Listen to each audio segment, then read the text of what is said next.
wabarakatuh. Saya Tia Melia dari kelas 81 akan menjelaskan tentang perubahan masyarakat Indonesia pada masa penjajahan dan tumbuhnya semangat kebangsaan.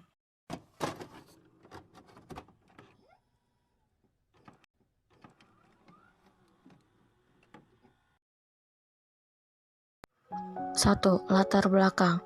A. Daya tarik bagi bangsa Barat. Indonesia merupakan kekayaan rempah-rempahnya seperti kemiri, merica, dan lainnya, membuat bangsa asing tertarik untuk menguasainya. Motivasi 3G. Gold artinya emas yang identik dengan kekayaan. Glory bermakna kejayaan. Gospel adalah keinginan bangsa Barat untuk menyebarluaskan agama Nasrani. C. Revolusi industri. Penemuan mesin uap yang dijadikan mesin penggerak perahu dan kompas. Tujuannya untuk melakukan berbagai petualangan. 2. Kedatangan bangsa Barat. A. Portugis. Pada tahun 1512, Portugis telah sampai di Maluku dengan pimpinan Antonio de Abreu dan Francisco Pizarro. B. Inggris. Persekutuan milik Inggris diberi nama AAC. AAC terdesak oleh Belanda sehingga Inggris menyingkir ke India atau Asia Selatan dan Asia Timur. C. Belanda. Pada tahun 1596, armada The Houtman tiba di pelabuhan Banten melalui Selat Sunda. Pada tahun 1502, VOC yang merupakan negara dari dagang Belanda. VOC dibubarkan pada tanggal 31 Mei 1799. 1. Pengaruh monopoli dalam dagang. Monopoli adalah penguasaan pasar yang dilakukan oleh satu atau perusahaan. Monopoli sangat menguntungkan. Mereka dapat menentukan harga jual dan harga beli. VOC buat perjanjian dengan kerajaan di Indonesia. Belanda memaksa Indonesia untuk menandatangani kontrak monopoli dengan berbagai cara, yaitu politik adu domba atau divide et impera. 2. Kerja paksa. Jenderal Daendels yang memerintah tahun 1808 sampai 1811 melakukan kebijakan seperti pembangunan militer, jalan raya, perbaikan pemerintah, dan ekonomi. Pembangunan jalur anyar dilakukan oleh tenaga manusia. Ribuan penduduk meninggal baik karena kelaparan atau penyakit yang dideritanya. 3. Sistem sewa tanah. Pada awal abad 19, kebun raya Bogor salah satu bukti pengaruh kekuasaan Inggris. Pada masa Letnan Raffles adalah sistem sewa tanah atau Land-Lease Stelsel. Sistem sewa tanah seakan rakyat Indonesia tidak memiliki tanah, namun sistem tersebut memiliki banyak kelemahan sehingga gagal diterapkan. 4. Sistem tanam paksa. Pada awal abad 20, Belanda menghadapi perang di Eropa yang menyebabkan kerugian uang yang sangat besar. Di tahun 1830, John Stellenbosch menerapkan sistem tanam paksa. Karena adanya sistem tersebut, dapat dilihat banyak jumlah angka kematian di Indonesia. Dan pada tahun 1870, sistem tanam paksa dihapuskan karena beberapa orang Belanda menentang adanya sistem tanam paksa. Perlawanan terhadap kolonialisme dan imperialisme. A. Perlawanan terhadap persekutuan dagang. 1. Sultan Babungga menguasai Portugis. Pada tahun 1529 terjadi perang antara Tidore dan Portugis. Banyak berpikir karena Portugis menghalangi perdagangan Belanda dengan Tidore. Di tahun 1570 di benteng Sao Paulo terjadi perundingan antara Sultan dan Portugis. Perundingan itu semua berjalan seperti perawalan pertemuan pada umumnya. 2. Perlawanan Aceh. Masa pemerintahan Sultan Iskandar Muda 1607 sampai 1639. Armada Aceh telah disiapkan untuk menyerang kedudukan Portugis di Malaka. Pada tahun 1629, Aceh mencoba menaklukkan Portugis, tetapi penyerangan yang dilakukan Aceh belum berhasil mendapat kemenangan. 3. Ketangguhan ayam jantan dari timur. Sultan Hasanuddin sama dengan Belanda karena ketangguhan melawannya, sehingga disebut ayam jantan dari timur. Sultan Hasanuddin mengajak bahwa di Sulawesi Selatan, dia sempat dipaksa untuk menandatangani perjanjian Bogoret pada 18 November 1697. 4. Perang terhadap VOC. Mataram melawan VOC dengan serangan pertama dan serangan kedua mengalami kegagalan. Perlawanan terhadap pemerintah Hindia Belanda. 1. Perang Saparua di Ambon. Di tahun 1817, Perang Saparua diadakan dengan pimpinan Thomas Mackenzie, Ambon Belanda, dan Gusti Muhammad merupakan tunggal dari pasukan Belanda.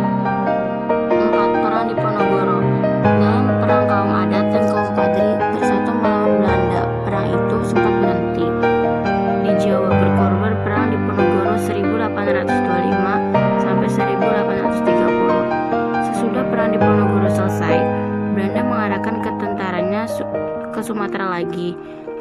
tahun 1832, Belanda berhasil merebut markas. Setahun kemudian, Imam Bonjol berhasil direbut kembali oleh rakyat.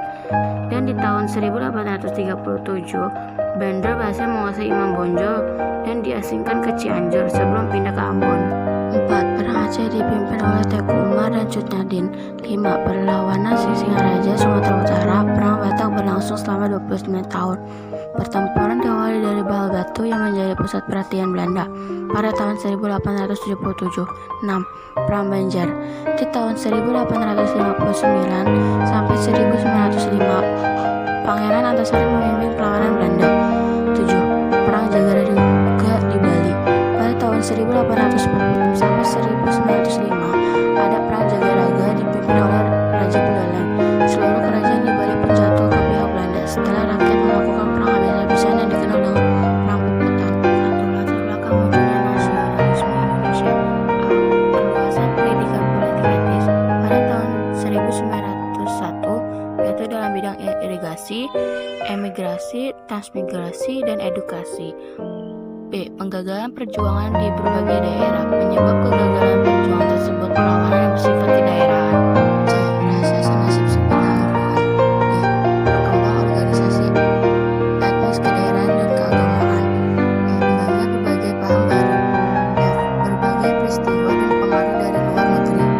1. Kemenangan Jepang atas Rusia pada tahun 1905. 2. Perkembangan nasionalisme di berbagai negara. 2. Organisasi Pergerakan Nasional Indonesia.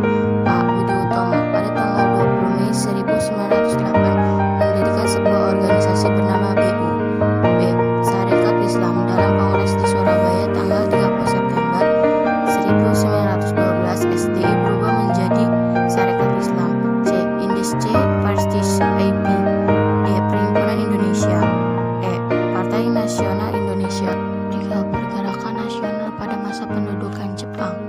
A. Proses penguasaan Indonesia. B. Kebijakan pemerintah militer Jepang. 1. Membentuk organisasi-organisasi sosial. 2. Pembentukan organisasi semi militer. 3. Pengerahan Romusa. 4. Eksploitasi kekayaan alam. C. Sikap kaum pergerakan. 1. Memanfaatkan organisasi bentukan Jepang. 2. Gerakan bawah tanah. 3. Perlawanan bersenjata. A. Perlawanan rakyat Aceh. B. Perlawanan Singamangara Jawa Barat. C. Perlawanan Indramayu Jawa Barat. 4. Perubahan masyarakat Indonesia pada masa penjajahan. A. Perubahan pada masa kolonial Barat. 1. Perluasan penggunaan lahan. 2. Persebaran penduduk dan urbanisasi. 3. Pengenalan tanaman baru. 4. Penemuan tambang-tambang. 5. Transportasi dan komunikasi. 6. Perkembangan kegiatan ekonomi. 7. Mengenal uang. 8. Perubahan dalam pendidikan. 9. Perubahan dalam aspek politik. 10. Perubahan dalam aspek budaya. Perubahan masyarakat pada masa penjajahan Jepang. 1. Perubahan dalam aspek geografi. 2. Perubahan dalam aspek ekonomi. 3. Perubahan aspek pendidikan. 4. Perubahan aspek politik. Dan 5. Perubahan aspek budaya. Maaf jika ada kesalahan kata atau kurang lengkapnya penjelasan. Terima kasih.